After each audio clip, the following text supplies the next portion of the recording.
ia nas ruas tocando aquele violãozinho e levava um pouco de Deus para as pessoas. Então, isso aí foi o que marcou toda a minha vida até hoje, já no meu 40 e pouco anos aí, né? Aham.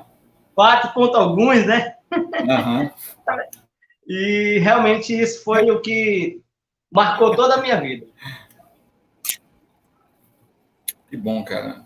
Bom, e a paixão pela dança, por essa arte muito 10 que você faz É. aí, muito joia. A paixão pela dança ela foi bem interessante, porque, como eu falei, o mundo todo estava se apresentando para mim e era aquele momento que era o momento esperado na vida de todo homem, que era para conhecer a rua, conhecer é, os namoros, conhecer isso ou aquilo. E foi o momento que realmente eu me deparei com a dança também. Eu via os jovens, né, dançando na escola. Tinha uma boate perto de casa que meus irmãos iam também dançar, eles dançavam já. E eu sempre fui capoeirista, né? E alguns movimentos da capoeira eles coincidem com o movimento do hip hop. Então isso já era algo que me marcava já. E o hip hop para mim já era algo mais envolvente. Então eu falei, eu quero aprender essa dança. E aí eu seguia meus irmãos quando eles iam para as boates, aquelas boates bem antigas. Isso, aquelas Né? boates da matinê. Isso, exatamente. Aí, o que acontecia? Eu ficava olhando por aqui, vamos dizer assim. Tinha umas madeiritezinhas assim, cruzadas uma com a outra, bala ostra, né? E aí eu ficava olhando pelo buraco dos caras dançando. Dá de fazer até um filme, né? E eu falei, rapaz, que coisa legal, vou aprender a fazer isso. Mas eu não podia entrar no lugar porque eu era de menor. Mas aí em casa eu treinava direto mesmo, e quando tinha feito festa na escola, eu ia naquelas feiras de ciência e dançava em cada sala e tal. E realmente era isso que eu fazia. E isso eu estava com meus 14, né, por aí, essa idade aí, né? E tempos antes eu lutava capoeira, então já coincidia com o hip hop na minha vida. Agora, quando deu 21 anos de idade, né, pelo fato de eu ter entregado a minha vida para Jesus, conflitava a ideia de que a dança era de Deus. Era essa que é a grande questão, porque eu conhecia a arte, a capoeira, e conhecia o hip hop, mas como eu entreguei minha vida para Jesus, foi um momento que eu falei, será que isso é de Deus? Eu entrei naquela grande pergunta, né? E aí eu deixei para lá. Quando deu 21 anos de idade, aconteceu que eu peguei e comecei a sonhar através de um jovem na Noite dos Talentos Aí, que queria aí é você apresentar dançando, né? O pessoal tá vendo em casa lá você dançando. Isso é a galera do Cristocrio. Esse aí é o B-Boy Jonas, que tá dançando aí. O rapaz que fez parte do grupo Cristocrio, que está em Brasília agora. Esse aí é o Luan e o John, de Alagoas. Né? São dois caras muito bons aí. Um deles já viajou, tá para fora. E o de vermelho é o B-Boy Luan, sempre vem aqui em casa. Aqui, às vezes a gente bate um treino junto, conversa muito e temos uma amizade. Então, Obrigado. E aí eu peguei aquele jovem que queria apresentar alguma coisa na Noite dos Talentos relacionada ao hip hop e me juntei com ele. E dali então começou o movimento hip hop, que o nome do grupo era Sacerdócio Real e posteriormente virou Cristocrio. Então foi bem legal, foi bem eletrizante, porque desde criança eu queria ser alguém relevante na sociedade. E aí queria montar algo que fosse uma grande diferença na vida da juventude e pudesse desafiar a eles a sonhar que é possível ser radical e servir a Jesus. Essa foi uma grande galera que passou pela Cristocrio, hoje tem alguns em outros grupos, tem outros que viajaram para outras cidades, né? E outros estão por aqui. Mas essa é a galera do Cristocrio aí, foi um projeto de Deus da minha vida aí. Hoje eu estou numa outra história, né? Amadureci mais e estou construindo novas ideias, né? E breve aí Deus vai trazer à tona tudo aquilo o novo projeto que está se reinventando dentro de mim. Legal, na verdade, ele está se reinventando porque Deus ele é criativo. É isso mesmo. Você também tem um filhote baterista. Na verdade, você é pai de quantos? Eu sou pai de 3 filhos. Eu tenho um filho de 18 anos e tenho outro de 6 anos de idade, fez 6 anos agora, dia 21 de junho. É o baterista, né? Começou a tocar bateria com 2 anos e meio. E tem uma Sara, que é minha caçula, que tem 2 anos, vai fazer 3 anos no mês de agosto. Né? Então, sou pai de 3. Eu falo que pai de 3 é o importante para um carro popular, entendendo? Que é 5 pessoas. Pai, mãe, mais 3 filhos.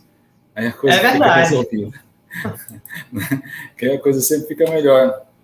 Fica mais fácil, né? Quando a gente tem essa lotação certinha aí, senão a gente acaba sofrendo. Bom, outra coisa importante, vamos olhar aqui, que eu sei que o Facebook seu você gosta muito, né?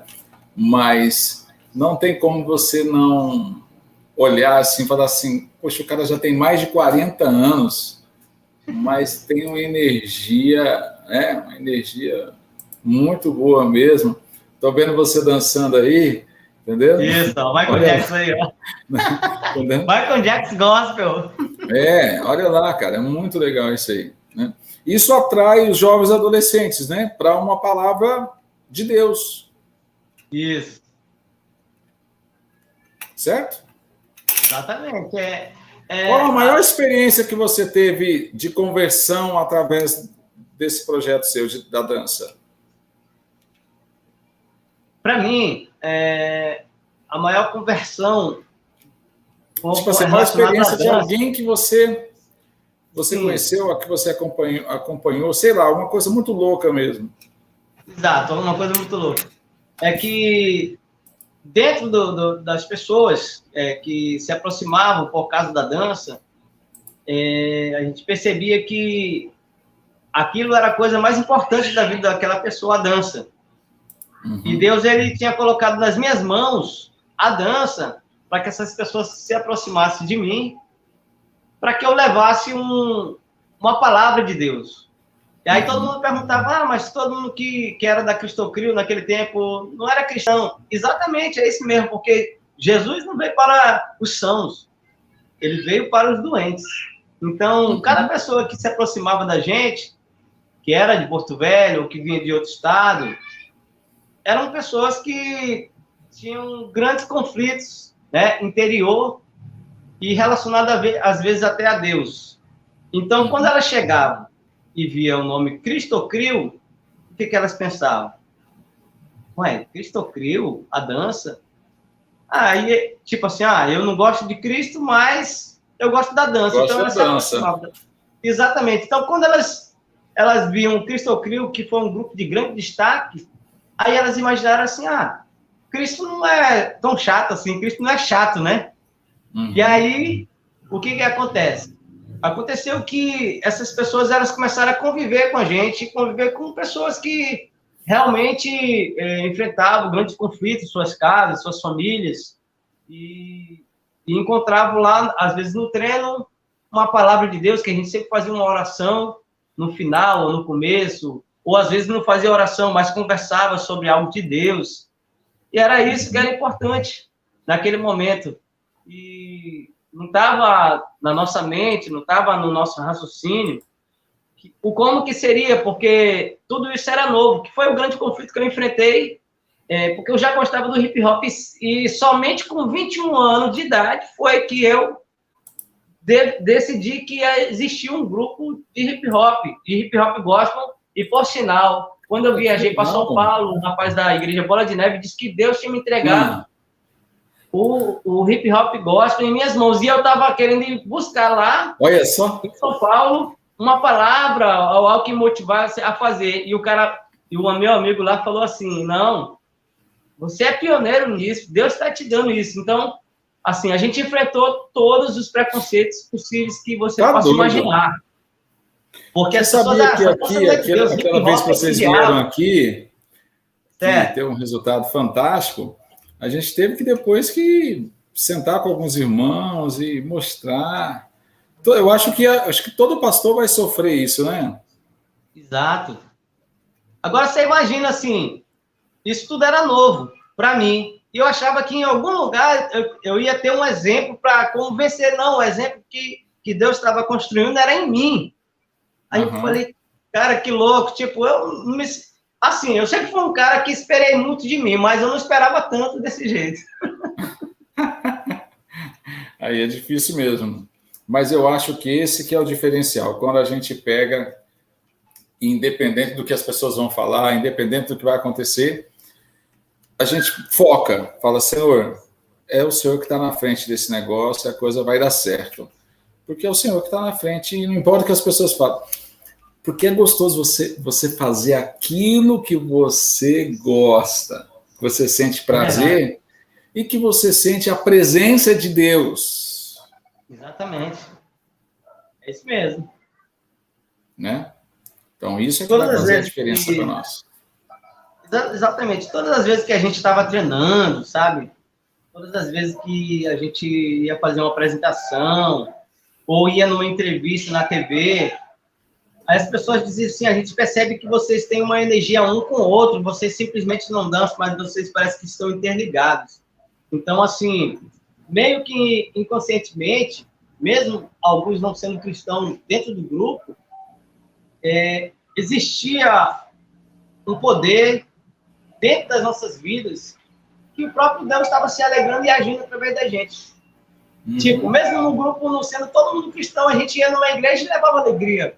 Então, a gente compreende que ser cristão ou ser a igreja não é ser um prédio, não ser um rótulo, mas sim ser alguém que está fazendo algo para Deus, algo que está levando alegria para as pessoas. Então, é isso que realmente faz a diferença. Dentro daquilo que a gente faz para Deus e faz de coração. Maravilha. Ó, vou colocar mais um pouquinho aqui. Fala para mim aqui, qual foi as lesões que você mais teve? Ou que você se machuca, ou você vai devagarzinho mesmo? Porque as pessoas pensam, poxa, eu depois que eu peguei o Covid, eu estou 4 meses que eu não faço nenhum tipo de exercício físico, vou voltar agora. Entendeu? Como é que se faz? Qual foi a maior lesão que você teve? Já aconteceu ou não? Começou devagarzinho, treinando, dá certo, não tem problema? Então, assim, eu sempre fui um cara que trabalhei no escritório. Então, assim, quem olha para mim acha que eu estou todo dia treinando, acha que eu estou ali na academia, né? Mas não é assim. Realmente, eu sempre dividi meu trabalho com a dança, com a cultura, com a música também. Então, sempre foi dessa forma.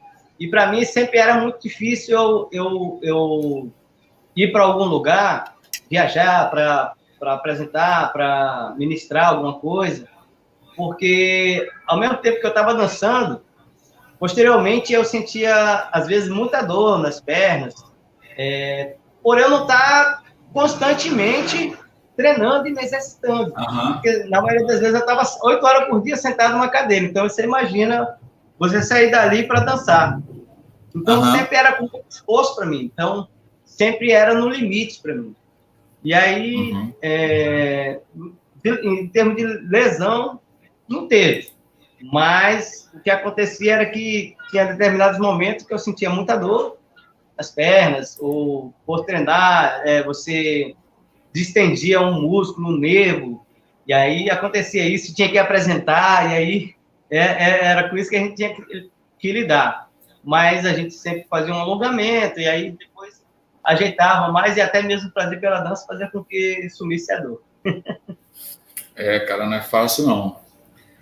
Você veio aqui em Ji-Paraná, foi um tempo muito bom que você teve com a gente, e depois a galera de Ji-Paraná também vai assistir, né? E qual foi, assim, o que te mais marcou você aqui quando você veio em Jipa? Foi um tempo muito bom. Rapaz, muitas coisas, né? Vamos por parte. Em termos da nossa chegada aí, a gente já chegou e a galera já recebeu a gente muito bem. A juventude é uma classe de pessoas muito forte, porque a juventude ela não traz aquele julgamento dentro do coração, então ela quer realmente, de fato, algo energizante, eletrizante. Então, elas perceberam que o hip hop tinha isso. Então, a galera da IMUB nos recebeu de braços abertos, até mesmo, imagina, né? Essa cena que está passando aí foi na Praça do Arco, no Rio de Janeiro, muito legal, muito louco. Aí, esse movimento que eu tinha feito antes aí, eu não sei se dá de voltar, era um movimento que eu me machucava um pouco. Porque quando eu dava aquele salto e caía de costas, eu batia o meu tornozelo. E quando isso acontecia, aí doía, mano. Então, voltando ao assunto da... pessoal, depois vem. Isso. Então, voltando ao detalhe da recepção, foi muito bom, né? Que a galera compareceu para ouvir a palavra lá naquela casa que o Clênio estava. Que foi que a galera, posteriormente, fez um churrasco. Eu só cogitei assim, falei, rapaz, hoje estava propício para comer um churrasquinho e tal, tomar um refrigerante. Aí, quando eu penso que não, já aparece aquilo ali. Então, assim, são coisas muito simples. Esse vídeo é bem recente, esse vídeo aí. Muito legal. São coisas bem simples que faz a total diferença na vida da gente.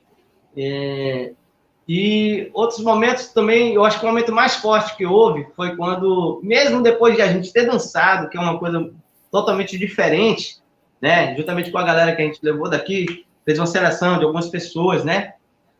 Até mesmo de outros grupos, né? E quando a gente chegou aí, a gente fez aquele impacto. E depois daquele impacto, a gente foi com a palavra. Então, é um contraste. E a pessoa, o hip hop e a palavra. Uma hora eu tô vendo o cara dançando, fazendo algumas coisas, e outra hora eu tô vendo o cara pregando, o Espírito Santo, é isso, e louvando a Deus. Aí, aquele choque que veio na cabeça do jovem, não impediu que ele sentisse a presença de Deus. Para mim, esse aí foi o mais marcante na conferência de jovens que houve aí na EMUB. Cara, que legal, cara. A gente fica contente mesmo por fazer parte aí dessa história do seu ministério. E eu tenho certeza que vai impactar muita gente mesmo, muita gente. Eu preciso falar um negócio muito interessante com você. Por quê? Porque eu acho que isso tem que ser compartilhado. Quando eu falo sobre superação, eu acho que isso que aconteceu, que tem acontecido ainda, né? Eu faço um acompanhamento diário disso e, na verdade, só sente quem passa por essa experiência, né? Se a pessoa não passou por essa experiência, ainda existe aquele negacionismo, né? Existe ainda aquele negócio assim, não tem nada a ver, né? E, na verdade, algumas coisas que acontecem com a nossa vida, vou compartilhar essa cena aqui com o pessoal aí, de casa, entendendo? Né? Exato. Como é que foi? Conta para nós como é que foi essa experiência do Covid que você passou, assim. Pegou todo mundo de surpresa, porque é impossível falar assim, um cara com a saúde de ferro dessa. Um cara que faz exercício, que dança o tempo todo, que tem saúde para dar e vender. Como é que esse cara vai parar na UTI nessa circunstância? Conta um pouquinho para nós, sei. Então, realmente essa parte da minha vida foi uma parte que realmente me marcou, né? É uma parte que eu criei até uma frase. A frase é a seguinte: que quando o cara ele passa pelo Vale da Sombra da Morte, não é que ele vai mudar de vida por conta do que aconteceu com ele, mas é que ele vai pensar diferente na vida dele. Então, eu cheguei num estado de saúde em que foi muito difícil para mim, foi muito difícil para minha esposa, meus filhos, para minha sogra, os meus pais, todos os meus irmãos, alguns amigos próximos. Eu não tinha divulgado que eu estava internado, não tinha divulgado. Minha família toda decidiu por não divulgar isso, e a gente ficou mais que em off, né, vamos dizer assim. Mas quando eu fiquei sabendo que estava com Covid, né? Estava com todos os sintomas. Fui fazer o teste O resultado ia sair em 5 dias, mas todos os sintomas que eu já estava apresentando, eu fui internado por conta que já certamente estava infectado. E, de fato, estive infectado com... Me diz uma coisa, por que as pessoas ficam com medo de falar? Eu também... Eu fiz o seguinte, quando eu positivei, eu já mandei assim para 300 pessoas a foto do meu exame, entendeu? Por quê? Porque eu falei assim, como eu mexo com muita gente, eu falei, olha, eu vou mandar o aviso já que eu estou positivo e agora é 14, 15 dias de esperar, né? E eu estava assim preparado mesmo, porque como eu sou pastor, eu acompanho muita gente, então todo dia uma situação de perda, uma situação de dificuldade, e muitas vezes é assim, o fulano está bem, o fulano partiu, simplesmente assim. Então chegou a esse nível. Pra você ter uma ideia, eu reuni minhas meninas, a minha esposa e minhas 2 filhas, e falei assim para elas, porque eu peguei bem naquele período que não tinha UTI, não tinha vaga no hospital, não tinha no Brasil não tinha oxigênio, né? Aquela situação grave. E eu reuni minha esposa também positivou, minhas 2 meninas não. Eu falei, olha, deixa eu falar uma coisa para vocês. Papai tem plano de saúde, não vai resolver nada. O caixão já está pago, que eu pago aquele plano funerário, já está pago, não se preocupa. O jazigo da família, né? Já tinha mandado fazer já, por causa da família e tal, estava tudo certinho. Aí eu falei assim, olha, então eu já sei para onde meu corpo vai, para onde a minha alma vai, se vinha faltar, nada de fazer vaquinha para o pastor, ação entre amigos, vamos tentar falar, olha, a gente vai até o limite, se for assim, vai ser, se não for, eu já estou preparado, né? Tanto eu e minha esposa. Aí nós oramos com elas e falamos assim, olha, Deus que está no controle, né? Mas, cara, mesmo assim, mesmo tendo me preparado tudo, foi muito difícil. Eu fiquei com, tipo assim, menos de 10% de infecção, praticamente não tive sintomas, mas muito cansaço total, né? Já minha esposa passou bem mal, ela chegou a quase 25% de inflamação no pulmão, né? E teve momentos assim que eu clamei a Deus, que eu chorei muito a Deus mesmo. E falei, Senhor, está nas tuas mãos, né? E o que mais abalava é toda vez que você pega o celular, a rede social, você luto. Morreu fulano de tal, ator fulano de tal, cantor fulano de tal. É verdade. Fala a verdade. No coração. Não dá para pensar muito, né? Não. Não tem tempo, não tem tempo de projetar nada. Uhum. Assim, quando eu procurei o médico, eu falei, cara, não estou me sentindo muito bem, e é por isso que eu estou aqui. E aí eu falei assim, olha, eu estou com uma febre aqui, eu estou me sentindo um morto-vivo. Isso. Ficava na minha carne, sabia que estava tocando, mas eu sentia aquela dormência, né? Uhum. E aí ele pediu para fazer uma tomografia, aí deu 20% de comprometimento do pulmão. Uhum. Aí eu fiquei tenso naquela hora, né? Falei, já deu aquela tensão. Caiu assim o mundo ao meu redor, né? E ele falou assim, você vai ficar internado. E aí eu não queria dizer isso para minha esposa, né? Eu não queria dizer que eu estava com 20% comprometido no meu pulmão e que eu estava com Covid. Então, eu só falei que eu ia ter que ficar internado em observação 24 horas. E, na verdade, eu fiquei 11 dias, né? Uhum. E foi um momento que eu não estava sentindo, fora aquela dormência, não sentia mais nada. Então, com 3 dias de internado, né, sem acompanhante no quarto, né? Com 3 dias foi que eu comecei a sentir os efeitos. Isso.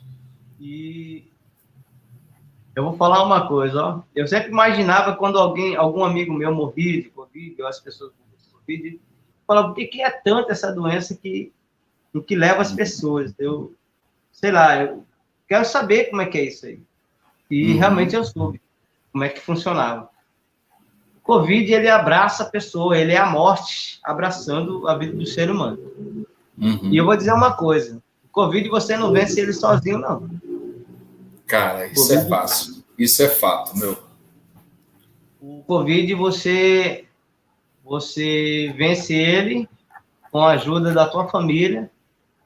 Se a tua família segurar, se a família da pessoa que está com Covid segurar nas mãos dela e entrar na mente dela, é possível que essa pessoa escape. Aquelas pessoas que estão em casos mais assim, vamos dizer assim, delicados, porque dentre os sintomas da Covid, a falta de ar é o principal que leva à morte, né? Porque quando começa a faltar o ar, é aí que entra na intubação, né? Isso. E eu cheguei num momento que, do nada, da respiração normal que eu estava, eu comecei a usar o catéter. Eu falei, por que eu estou usando isso aí? Só que a junta médica ela já tinha feito os exames e minha saturação, a oxigenação no sangue revelou que já estava complicada a minha situação. Aí o catéter. Aí depois do catéter eu comecei a usar a máscara anti-inalante. E aí comecei a usar o respirador mecânico também. E aí eu já fiquei assim, numa certa tensão, porque quando eu tirava a máscara anti-inalante, eu não sentia a respiração. Ficava com falta de ar. Mesmo aí eu estou no aparelho, né, na respiração mecânica, né, ventilação mecânica. Isso. Então você faz um exercício aí com o teu pulmão expandir, porque ele já perdeu aquela, vamos dizer, aquela elasticidade. É como se fosse um balão. O balão secou. E aí você precisa exercitar para que ele possa funcionar novamente. Então, o pulmão do ser humano é um balão. Ele seca. Você precisa encher ele de novo. E aí foi o momento que eu passei pela respiração mecânica, né? E respirava diante da máscara anti-inalante. E eu vou falar, eu senti a morte me abraçando. Eu já estava me entregando já mesmo, de verdade. Já tinha entregado os pontos. Eu já tinha entregado os pontos. A Covid não é brincadeira. E, como você falou, que você ligava a TV ou entrava no Facebook para ver uma notícia, aí você via, fulano de tal morreu. O cara era famoso, o cara tinha pessoas, médicos, amigos dele. Toda infraestrutura, né? Exato, que podia intervir pela vida dele, que podia dar uma força, um apoio para ele, pela amizade mesmo. E aí você, no tempo que eu fui internado, aquele humorista, ele faleceu, né? E todo mundo, foi uma grande revolução. Eu falei, rapaz, esse humorista que é famoso que só, morreu. Eu falei, quanto mais eu. Eu fiquei pensando, naquele momento, eu praticamente acreditei que eu não ia escapar. Foi um momento que a minha esposa, mesmo infectada pelo vírus, ela foi lá me visitar, foi a hora que contaram para ela de fato o que estava acontecendo comigo, contaram para minha família, meu pai, minha mãe, meus irmãos, que realmente eu estava indo embora, né? E até o momento, quem sabia eram minhas cunhadas, né? E aí elas tiveram que contar para a família o que estava acontecendo de fato comigo. E aí foi um momento que realmente eu já estava nas últimas, já estava vendo até as últimas palavras que eu ia dizer para minha família, para minha esposa, para meus filhos, né? Meus familiares. E aí, realmente, foi muito difícil para mim. E aí eu lembrei até mesmo de uma cena de um filme, de uma série do Pablo Escobar. Que foi uma parte em que todo mundo estava perseguindo o Pablo Escobar. E aí ele lembrou de que ele tinha ganhado para presidente e não pôde assumir porque ele tinha a ficha suja dele. Encontraram algo lá que incriminava ele e ele não pôde assumir. Naquele momento que era o aniversário dele, diante da perseguição que ele estava, e falando com a família dele, através do telefone, ele tinha um bolo na frente dele, assim, um bolo muito simples, que o pistoleiro dele fez para ele, e ele ligou para a família dele e fechou os olhos, olhando para aquele bolo que estava na frente dele, e ele ficou imaginando assim, a seguinte cena, que ele tinha tomado posse da presidência, estava no gabinete dele, e vinha uma orquestra de encontro ao gabinete dele, a família dele, fazendo a surpresa no aniversário dele, quando na verdade era só um bolo simples e uma grande perseguição sobre ele. Então ele fechou os olhos e imaginou o melhor momento, o melhor de tudo na vida dele. E foi o que aconteceu comigo. Eu estava lá, já assim, entregues àquela doença, e eu falei, realmente ela vai me levar. Então eu estava pensando nos maiores e melhores momentos da minha vida, com a minha família, com meus pais, com minha esposa, com meus filhos, com meus amigos, na igreja. Eu comecei a fechar meus olhos e realmente imaginar tudo isso que eu já tinha vivido, e que eu pensava até assim, poxa Deus, eu tenho mais lenha para queimar ainda, eu já tenho que ir embora já. E aí eu dizia para Deus, poxa Deus, me perdoa, sabe? Eu realmente poderia estar fazendo muito mais e eu não estou fazendo. Se o Senhor me der mais uma chance, eu quero poder fazer algo a mais. Porque eu via que realmente não era aquele momento. E minha esposa foi lá e me disse exatamente isso. Olha, Deus tem um grande plano na tua vida e você não vai morrer. Não se entrega. Nós estamos aqui contigo. Aí pegaram meus pés, a minha esposa, a minha irmã, o meu irmão fizeram isso. E eu, ao mesmo tempo que eu estava com medo de ele ser infectado por mim, eu acreditei. Eu falei, me pega logo em mim aí, porque eu preciso dessa proteção espiritual. Eu estava desprotegido espiritualmente. Porque o Covid, ele desarma a pessoa todinha, não importa quem você é. A Josi falou isso, a minha esposa. Ela falou assim, você não tem força para orar. Não existe não existe aquelas mãos dadas que é dentro da igreja, que você dá ela só conseguia colocar o hino e aquela fé dizendo assim, eu vou ser curado, você vai ser curado, o fogo de Deus, o poder de Deus. Não tinha isso. E foi aonde eu realmente entendi não que seja um novo conceito de fé, não que o Cassiano vai mudar o conceito de fé agora aqui, não é isso. Mas que realmente ali é a fé na prática. Realmente ali é a fé em ação. E você lembra de uma parte na Bíblia que tem gente que teve grandes homens de Deus que viveram pela fé, mas teve outros que morreram pela fé. Então, não é simplesmente o fato de você crer que você vai ficar curado, que você vai ser curado. Não é isso, porque João Batista, ele morreu. Ele perdeu a cabeça dele. No entanto, Daniel, Deus salvou ele lá na Cova dos Leões. Daniel então, morreu de velho. João Batista morreu pela fé e Daniel viveu pela fé. E aí? Isso é um conceito de fé que a gente não procura ter ele dentro de quando está naquela energia, naquela frenesia dentro da igreja. Todo mundo de mão dada, cantando, e aquela, sabe, ninguém é contra nós, mas quando você está lá naquele leito, agora você imagina as pessoas que estão no leito de dor. Isso aí veio para mudar o nosso conceito de fé, porque nós estamos sempre dentro da igreja.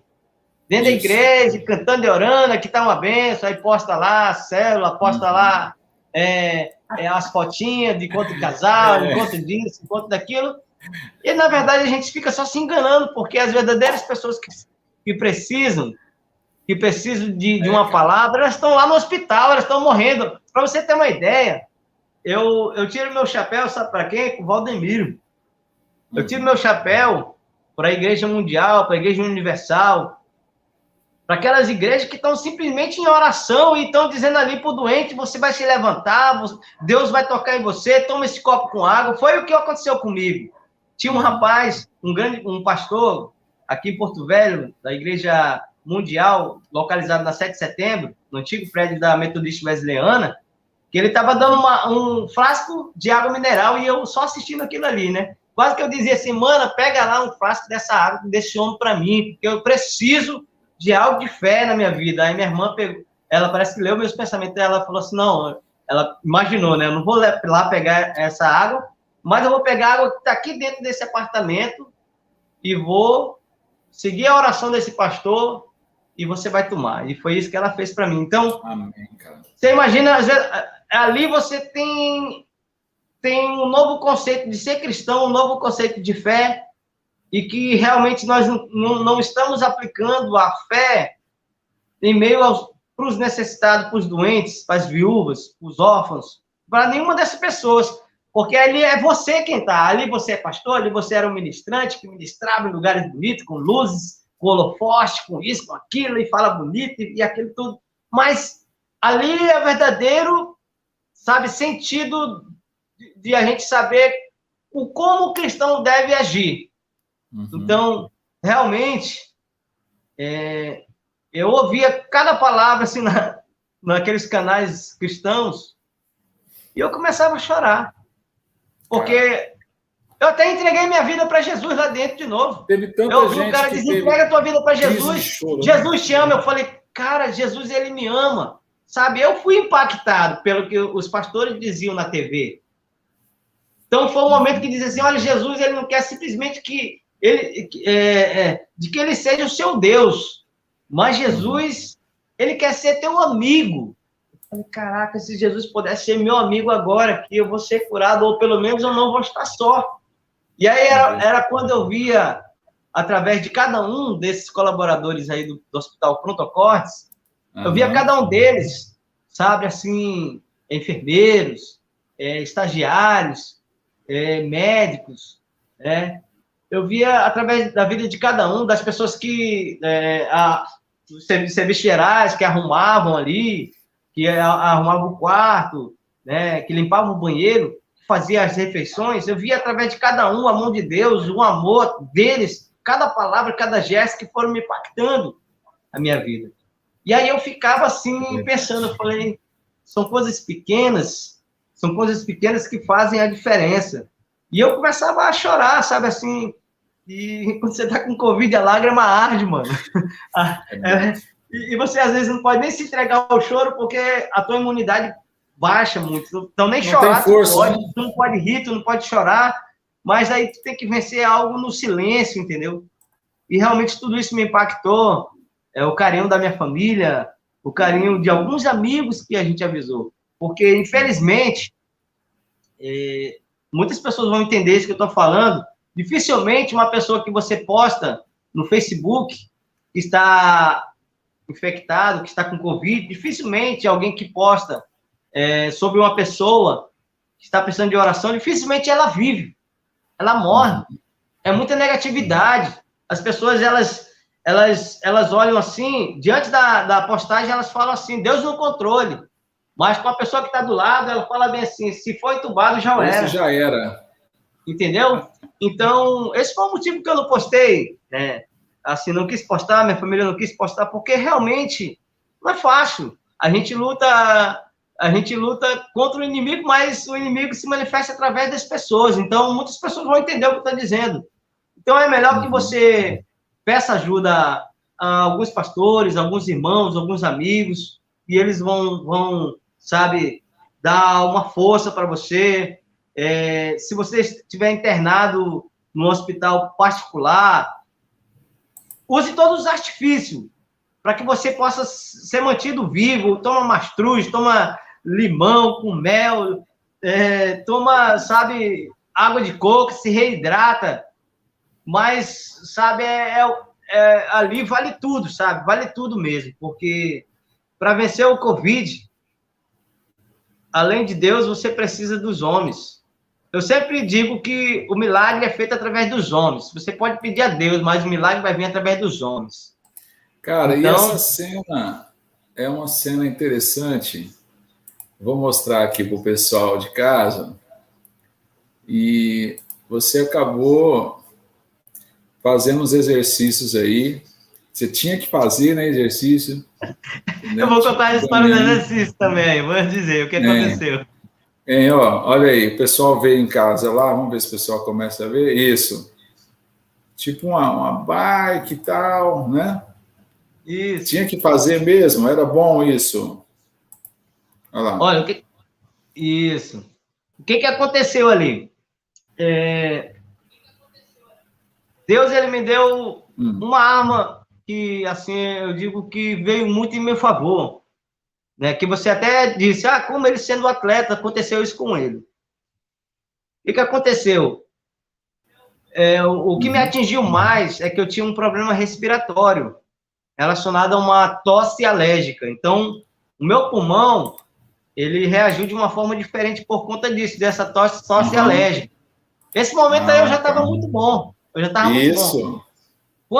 Quando eu fiquei estagnado mesmo, tem a foto que eu estou estagnado mesmo aí, deitado de lado, naquele momento, eu não podia nem me virar, porque faltava o ar para mim. Então, eu tive pneumonia lá dentro, eu tive bronquite lá dentro. Então, isso foi o que me piorou e eu fiquei sem respirar, de fato. E aí eu lembrei do que um grande pastor, Carlos Palheta, falou. Ele já está na glória, mas ele disse isso, que toda a arrogância do ser humano está aqui, ó. Parou de respirar, acabou. Já era, então, né? Eu vou te falar, ó, dinheiro não vale nada. Beleza, não vale nada. Eu sou dono disso, eu sou isso, eu sou aquilo lá dentro, não vale nada. Sei, né? E tipo assim, pessoas que não ajudam as outras e podem ajudar, não vale nada também. Lá dentro, faltou aquela respiração, tu vai deixar tua casa, tu vai deixar tua empresa, tu vai deixar isso, aquilo, não adianta o músculo, não adianta nada, sabe? Porque até o músculo, ele murcha lá dentro do Covid também. E aí, no momento que eu entrei para a parte dos exercícios, foi o momento que é o seguinte, que as pessoas falaram bem assim para mim: Cassiano, não se entrega. Eles tinham dito antes para mim que era para mim ficar quieto. E aí, realmente, eu fiquei quieto. Mas esse quieto que eu fiquei me piorou. E aí, eu tive uma crise de alergia lá dentro. Então, existe um combo para o Covid, um kit para o Covid de remédios, em que eles generalizam e aplicam para todos os pacientes. Quarto 1, 2, 3, 4, leva esse combo aqui e aplica para eles. E eu avisei assim, olha, eu sou alérgico. Então, tinha remédios que estavam me dando que eu era alérgico e estavam me prejudicando. Cheguei até a tomar remédio que a minha gloide quase travou. Então, já estava sem respirar e minha gloide já estava travando. Então, aí piorou tudo. Foi quando minha família identificou que estava acontecendo isso comigo, minha esposa viu alergia em mim, e aí chamou os médicos e falaram, ó, esse complexo B aqui, que era uma vitamina, que realmente nem poderia ter sido aquele complexo B, mas outro remédio anteriormente dado, que estava causando uma crise alérgica em mim. E aí me deram remédio de insônia, era alérgico. Me deram antialérgico, eu era alérgico ao antialérgico. Nossa. E tentaram me dar esse antialérgico várias vezes. Eu dizia, não posso tomar, e eles vinham com o mesmo remédio. Então, isso foi me piorando mais ainda. Então, o respirador, só um pouquinho. O respirador mecânico, ele dá pneumonia. E aí a pessoa entra mais em crise ainda. Pode falar, doutor. Vamos pensar assim, você que ficou na UTI, né? Aqui, quando eu fiquei mal, nem vaga tinha, nem tinha. Eu vi na minha frente, assim, ó, pessoas que o médico falou assim, a senhora está com 60%.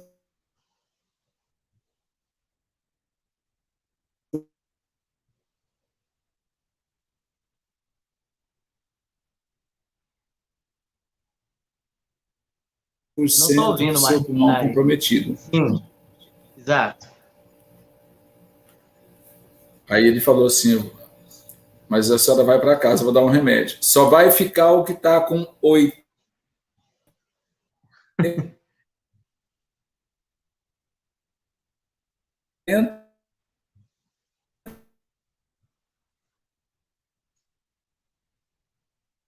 Por cento. 80%, gente. Tá, aí essa é a pergunta. Você que estava lá, com certeza muitas pessoas partiram por medicação errada, medicação mal feita, mal aplicada, profissionais totalmente esgotados. Exato. Absurdo, né, camarada? Meu pai.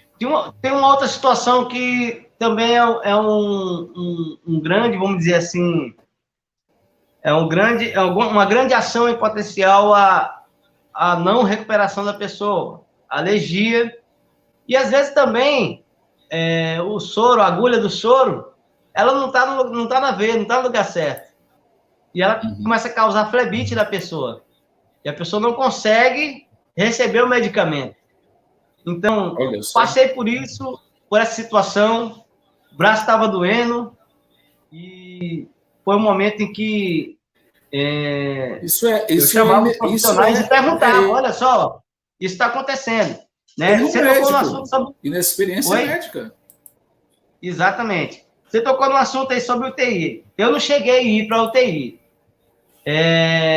Foi uma doutora lá, assim como tem pessoas usadas por Deus, mas tem pessoas usadas pelo cão também, dentro desse processo. Porque, como é uma enfermidade satânica, lá dentro tinha uma médica, sabe, que dizia assim, olha, você só está piorando. E ela era muito negativa, sabe? Eu falei, cara, eu tô melhorando. Você. E ela disse, olha, se você não melhorar, você vai para a UTI. Eu falei, pronto, eu vou ficar bom até amanhã. E quando deu até amanhã, eu fiquei ruim, eu fiquei pior. Eu falei, pronto, agora ela vai me levar. Aí 2 dias depois ela apareceu para me levar, e eu falei assim, não, eu não vou não, mas por que você não quer ir para a UTI? Aí eu pensava, que eu não quero ser entubado e nem quero morrer, né? Eu ficava pensando assim. Então tentaram me levar para a UTI 3 vezes, eu me recusei. E aí me perguntaram várias vezes, mas por que você não quer para a UTI? Eu falei assim, porque eu sei que aqui dentro desse apartamento eu posso me recuperar com um auxílio aqui da minha família que está me apoiando aqui. Que até mesmo teve ousadia, tiveram ousadias, né? Minhas cunhadas, minha esposa, meus 2 irmãos, eles tiveram a ousadia de ficar lá do meu lado mesmo, infectado, e no maior pico do Covid, podendo transmitir para eles. E graças a Deus, nenhum deles pegaram. Nenhum deles pegaram. Então, assim, tentaram me levar para a UTI, eu falei, não vou. Porque se eu for para a UTI, eu vou morrer. Do jeito que eu estava, eu ia morrer mesmo. Verdade, cara. Ó, vou só honrar aqui a Carol, que ficou com a gente até agora, Carol Silva, e ela colocando aqui, vou colocar aqui os comentários dela, né? Ela falando que melão São Caetano é bom. Melão São Caetano é bom, limão, mel e açafrão. Mel, açafrão. É verdade. Falamos sobre essa questão de as pessoas acabam condenando, né? E é bem complicado mesmo. Obrigado, Carol. E depois o pessoal que vai acompanhar pelas transmissões que a gente vai refazer essa gravação. Isso. Tá joia?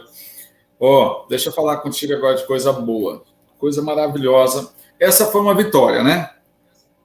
Isso. É Deus. Não tem outra. Isso. Não tem outra explicação, né? É Deus. Aí o resto agora é o Senhor que faz, né? O que você quer cantar para nós aí? Posso cantar? Pode. Cara, você viu que legal esse StreamYard? O que você pode fazer de uma transmissão? Você edita, você coloca tudo na hora. Muito legal. Muito bom. Bom, canta aí para nós e para o Senhor, né? Agradecer a Deus. Esses dias aí, depois que eu escapei do Covid, assim, eu decidi dar uma atenção especial para as minhas composições. E aí eu vou cantar uma delas, tá bom? Uhum. Vamos lá.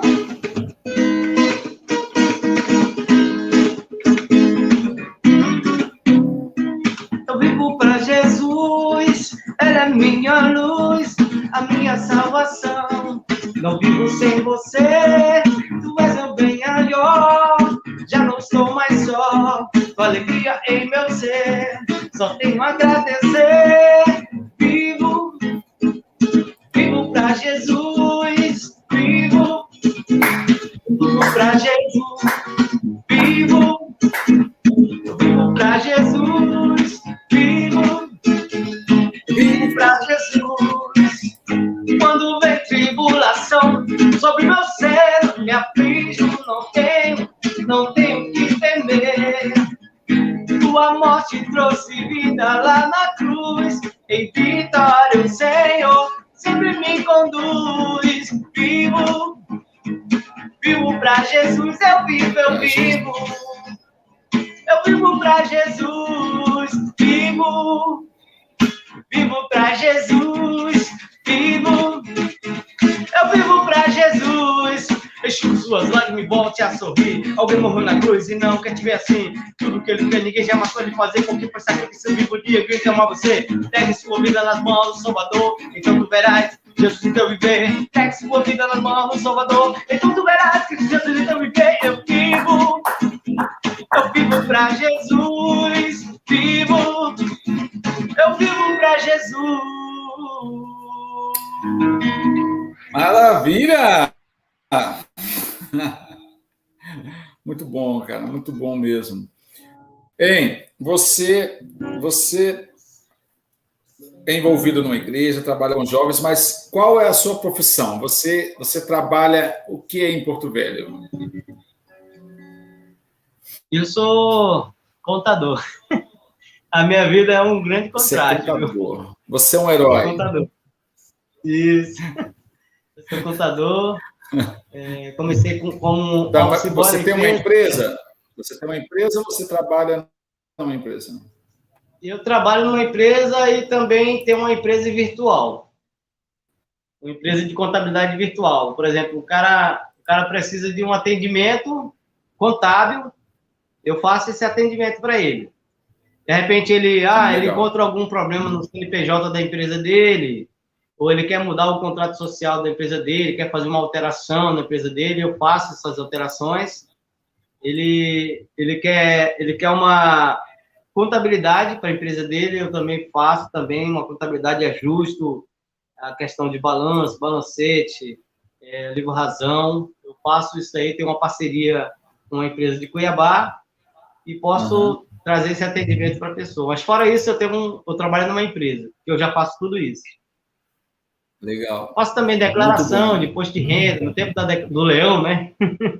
Eu faço as declarações de imposto de renda e atendo empresas simples, microempreendedores individuais, que é uma classe de empresários que eles mesmos podem fazer a contabilidade dele, mas quem já faz esse atendimento, mexe com empresas, não tem tanta cabeça para organizar a contabilidade da empresa. Eu faço essa consultoria aí. Vamos falar um pouquinho sobre essa foto.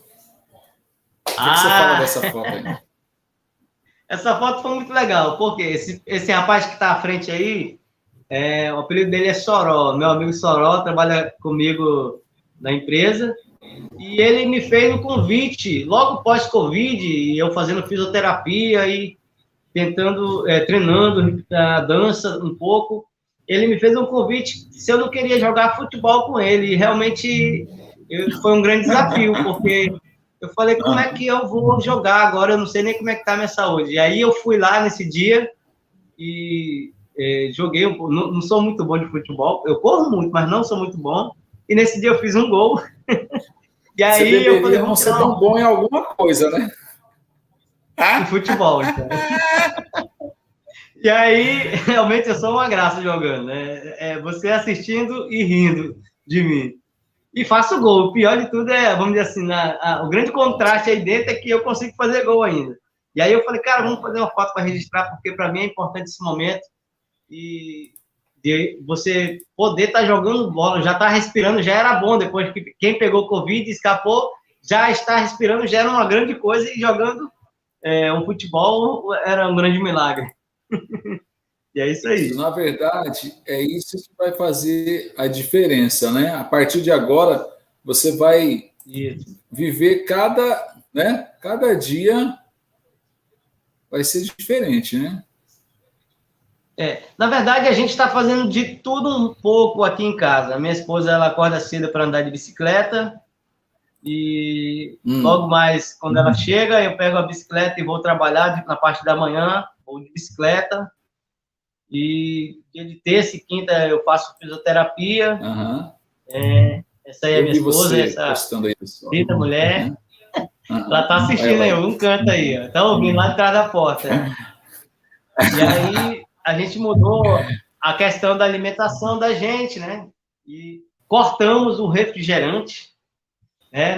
Não sei como conseguimos fazer isso aí, mas já fazem 2 meses que a gente não toma refrigerante, estamos tomando só suco e a gente precisa cuidar da nossa saúde, tomar mais água e comer coisas mais saudáveis. E se tiver de comer alguma coisa que tenha muita gordura ou uma coisa que vai prejudicar, que pelo menos isso seja só uma vez na semana, mas nos demais dias a gente realmente precisa mais ali cuidar do nosso corpo, porque afinal, né, como diz assim, né, eu vi uma postagem sobre o corpo do Cristiano Ronaldo que ele trata como se fosse um templo sagrado, né? Então, vamos dizer assim, nós somos realmente, de fato, um templo sagrado, o templo do Espírito Santo. Olha aí, de manhã cedo aí, naquele frio que deu Legal. aqui, né? Na Isso. região norte, né, nosso estado aí, né? Todo o nosso estado.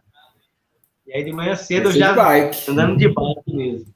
Mas, sabe, para mim, Isso é são muito novas bom. experiências. A minha vida toda mudou, eu perdi alguns quilinhos. Então, quando eu fui aí, estava um pouquinho de barriga, mas agora estou melhorando um pouquinho aqui, já perdi alguns quilinhos aí. Vamos embora. E é isso aí. Eu vou compartilhar essa cena com o pessoal aqui. Você foi agora já, depois do Covid? Essa cena aqui, ó. Foi, exatamente, foi. Foi exatamente. Essa cena foi logo Rapaz, depois. Eu você tá convidei bom, hein? um amigo meu para vir dançar comigo aqui, para me ajudar nessa recuperação, de Boy Wagner. Deve ter até uns vídeos eu junto dançando com ele. Então ele veio aqui me dar essa força, né, para fazer uns top rocks, né, que é essa dança mais em cima, né? E Uhum, aí uhum. a gente foi uma grande recuperação. Embora o exercício ele seja muito importante pós-Covid, mas ele pode ser prejudicial se ele é feito exageradamente. Interessante isso aí. E aí, então, o que que acontece, né? Eu estou fazendo e, tipo, com acompanhamento médico na físio e aprendendo a respirar mesmo, porque durante o exercício a gente tem que ter uma boa respiração. E depois, quando eu saí de lá, eu percebi que minha pressão estava muito alterada. Então, tive que aprender uma nova forma de se exercitar, já respirando, já para aliviar a tensão da pressão, né, e sempre manter numa, numa medição boa, né? Da última vez que eu fui das primeiras vezes que eu fui para fisioterapia, ela perguntou: você está bem? Minha pressão estava medindo 20 por 8. Então, da última vez, depois de 2 meses, quase 2 meses, minha pressão já estava 12 por 8. Então, foi uma boa recuperação. Então, tudo com uma moderação também em casa, né? Comecei a comer algumas coisas sem muito sal, sem muito açúcar. Né? E eu vou dizer que é difícil, porque o Legal. sabor é o sal e o açúcar, né? E aí você acaba tendo que mudar Sim. tudo isso e realmente não é fácil, não. É um grande desafio que a gente tem que encarar. Mas, graças a Deus, assim, posso dizer que depois desses momentos, assim, eu tive melhoras, né? E até mesmo assim, sabe, você consegue dormir melhor, você consegue fazer as coisas melhor, sem a fadiga. E eu vou dizer, o Jesus mudou minha vida, mas o Covid mudou minha vida também, porque depois desse Covid aí, eu comecei a pensar 1 milhão de coisas diferentes na minha vida.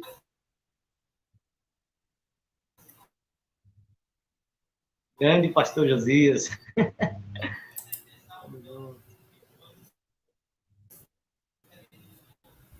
Mas eu queria fazer a pergunta é essa. O que você vai fazer a partir, tipo assim, é como se você teve a experiência, né? Isso.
tô ouvindo não, viu?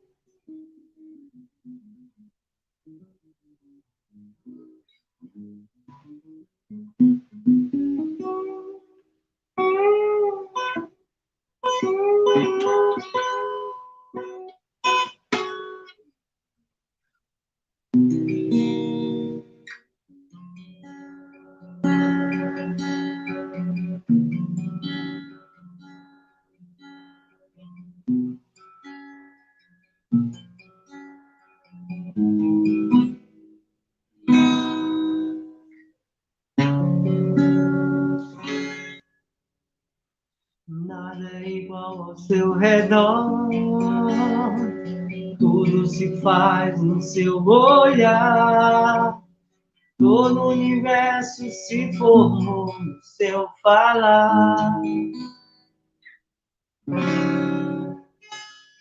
Teologia para explicar, um Big Bang para disfarçar. Pode alguém até duvidar, sei que há um Deus a me guardar, e eu, tão pequeno e frágil, querendo sua atenção. Meu Deus!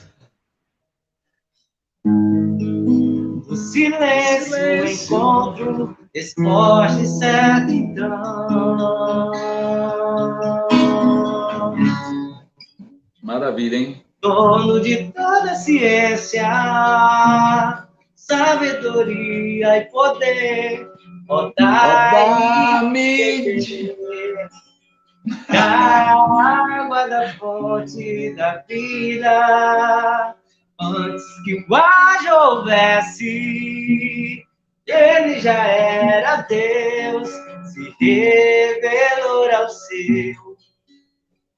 Crente ao ateu, ninguém explica Deus, ninguém explica. Maravilha. Ninguém explica Deus, ninguém explica. Ninguém explica Deus, os que duvidam, aos que acreditam.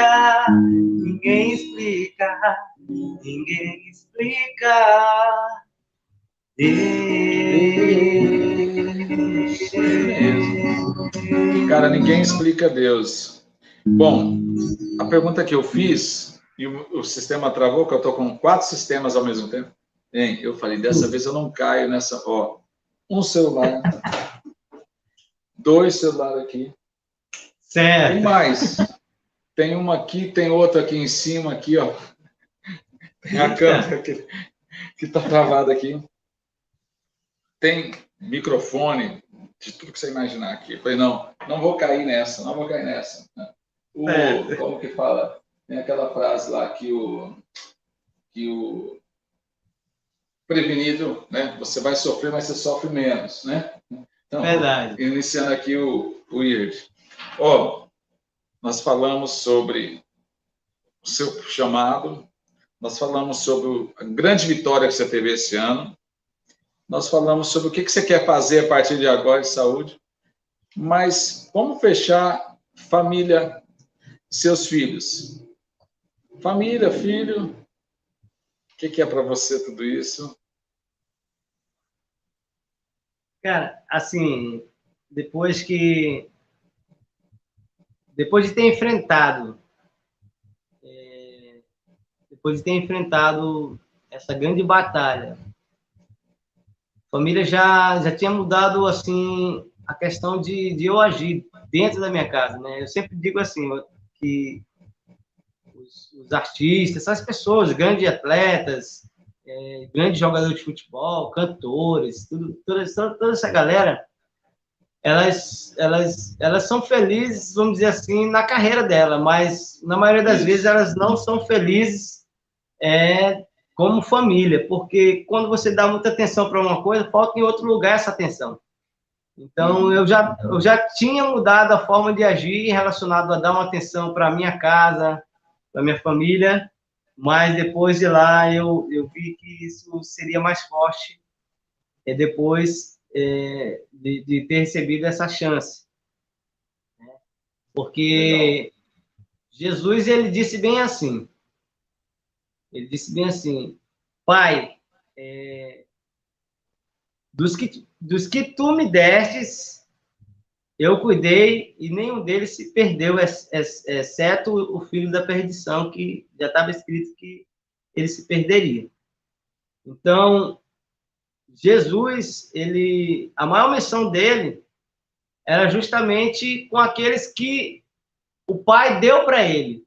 Então, eu acredito e vejo que a família, a minha família, a família da gente, ela é quem Deus deu para gente. Então, se eu não cuido daqueles que são da minha família, eu sou pior do que um incrédulo. Então, até mesmo em contraste, aquela pessoa que sempre é bem assídua dentro da igreja, faz tudo dentro da igreja, está dentro da igreja 24 horas. Será que essa pessoa ela tem tempo para cuidar da família dela? Eu acredito que não. Então, a palavra ela diz justamente isso. E hoje eu posso dizer que eu amadureci mais, eu não sou perfeito, mas eu amadureci mais relacionado à família, porque a família é o que Deus deu para a gente. Então, a gente deve e tem que cuidar da melhor forma, se entregando por ela, assim como Cristo se entregou pela igreja. Então, isso fixou para mim e é como eu digo, né? Tem experiência na vida da gente que a pessoa diz assim, cara, o cara escapou da morte, então ele tem que ser diferente mesmo. Realmente, essas coisas, elas impactuam a gente, né? A doença, ela impactua a vida da pessoa. Ter escapado da morte, ter passado pelo vale da sombra da morte, ter passado pela morte, realmente marca a vida da pessoa. Aquilo, por si só, não vai mudar a vida da pessoa, mas vai mudar a forma de a pessoa pensar. Você não vai ser perfeito, mas você vai pensar de uma forma diferente. Então, isso, de fato, eu posso dizer que aconteceu comigo e que eu tenho dado uma atenção mais voltada para minha casa, para minha família, cuidar até mesmo da estrutura da casa, que é para a família, entendeu? Para que os filhos possam ter prazer, para que a esposa possa ter alegria de estar dentro de casa, uma casa legal, uma casa bem confortável, entendeu? Porque a vida toda eu só vivi dentro da igreja. Eu vivi só dentro da igreja, fazendo decoração, fazendo isso, fazendo... tudo isso é importante. Mas a primeira igreja, a primeira célula é a nossa casa. Então, se a gente não faz isso, a gente é pior do que o incrédulo. Criatividade é total. Exatamente. Tem que ser um palácio. Pode falar. Tem que ser um palácio, um lugar onde a gente mora, porque tem que dar prazer de estar em casa. Cara, é bom. Quando você...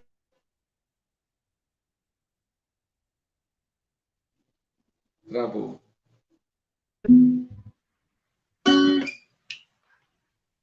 Beleza, puro, vai fazer essa visita. Travou. Travou. Eu estou dizendo, quando você vir a Porto Velho, você vai vir aqui em casa para a gente comer um churrasquinho light. Com certeza. Deixa eu falar. Sou realmente grato a Deus pela sua vida e quero dizer que desejo tudo de bom para você. E vida que segue, a gente ama Jesus, ama as pessoas, ama a família e o resto é com o Senhor.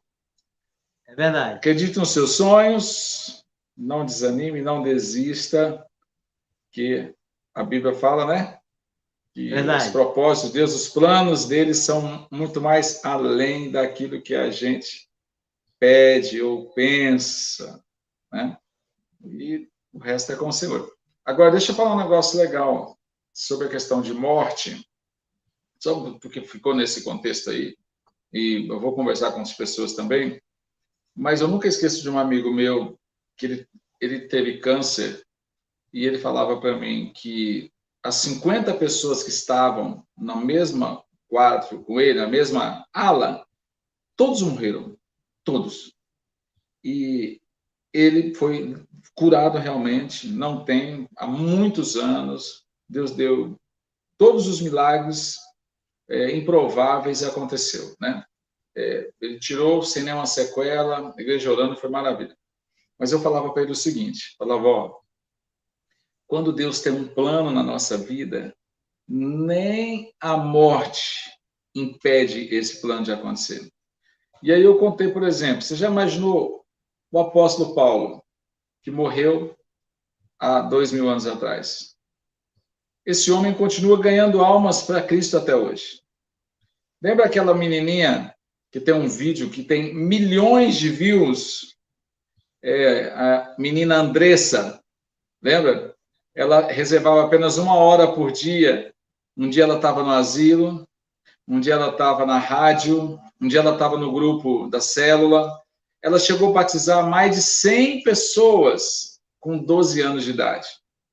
E essa menina, com 14 anos, morre de forma trágica. Tá. O diabo pensou que tinha vencido. Mas o vídeo dessa menina, até hoje, se você ainda não assistiu, e quem está com a gente também assistiu, só clica assim, Andressa, um ato de amor. Só isso, só clicar nisso, tá? E vai ver a história dessa menina. Depois que saiu o vídeo dela, milhares e milhares e milhares e milhares de pessoas se converteram a Jesus. E esse vídeo continua ganhando pessoas para Cristo. Então, quando Deus tem um plano para nós, nem a morte, ela será um empecilho para o plano de Deus na nossa vida. Amém? E enquanto estivermos vivos, vamos curtir. Porque o Senhor deu a vida para nós para ser vivida. E Jesus falou, eu vim para que tenham vida e vida em abundância. Então vamos viver bem vivida essa nossa vida na presença de Deus. O que você vai cantar agora? Canta uma composição sua. E aí é o seguinte, eu quero conversar mais contigo sobre isso e a gente vai fazer alguma coisa mais legal, porque eu acho que a gente tem que valorizar a turma nossa, a nossa terra, as nossas raízes aqui. E se a gente juntar as forças, a gente vai longe. Verdade.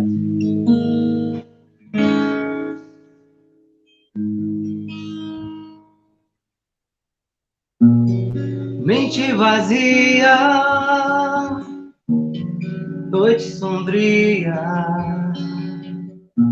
caminhos escuros que só levam à decepção. Onde errei, não é tão difícil reconhecer. Tudo que fiz, te neguei mais uma vez. Porque que é difícil negar a si mesmo. Toma sua cruz e a te seguir. Olha meus olhos, nada posso esconder. Me perdoas e dizes assim: Pedro, tu me amas. Pedro, tu me amas. Pedro, tu me amas. Pedro, tu me amas. Apacenta o meu rebanho.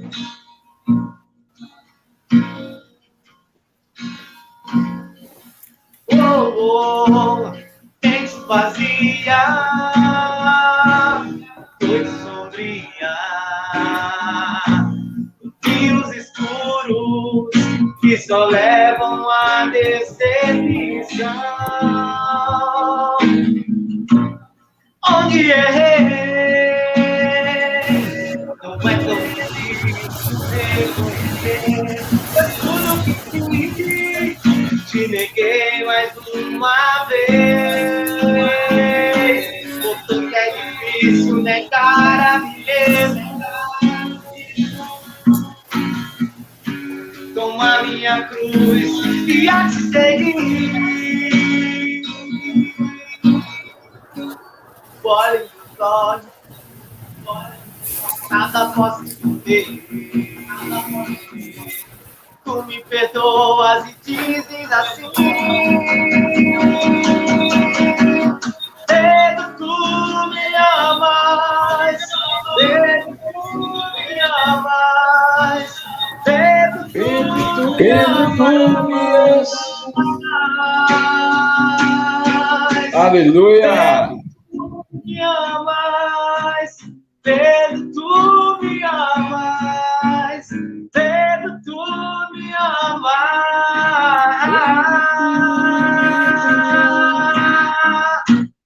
Que é difícil negar a si mesmo.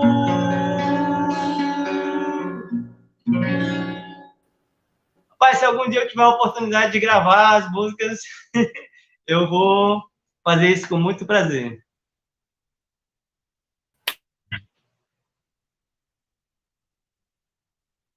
Eu não estou ouvindo.